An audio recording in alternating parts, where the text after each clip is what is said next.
আজকের এই ভিডিওটা বানাচ্ছি শুধু কাকিমা, জেঠিমা, পিসিমা, মাসিমণি এনাদের জন্য। ঠিক আছে? তো তার আগে বলে রাখি আমার চ্যানেলটা হচ্ছে নতুন।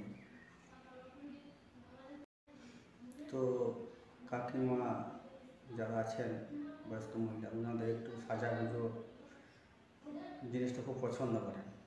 তো গ্রাম বাংলায় অনেক জায়গায় অনেক কিছু ঘটনা ঘটেছে, ইনসিডেন্ট।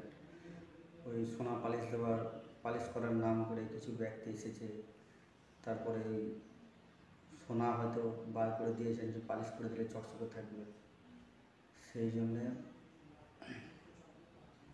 বলতে চাইছি, যদি সোনা পালিশ করতেই হয়, আমাদের লোকালে যে জুয়েলারি শপ আছে সেখানে যাবেন, সেখান থেকে আপনারা পালিশ করিয়ে আনবেন। কিন্তু যারা গ্রামে ঘুরে পালিশ করছে, আমাদের কাছে একদমই যাবেন না, কারণ ওগুলো হচ্ছে চিটিংবাজি লোক।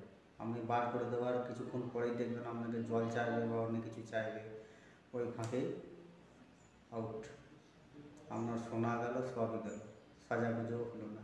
তো সেই জন্যই বলছি, যদি সাজাগুজো করতেই হয় তাহলে পাশের মার্কেটে যেয়ে পালিশ করে নিয়ে আসুন। ঠিক আছে? ভালো লাগলে লাইক কমেন্ট করুন।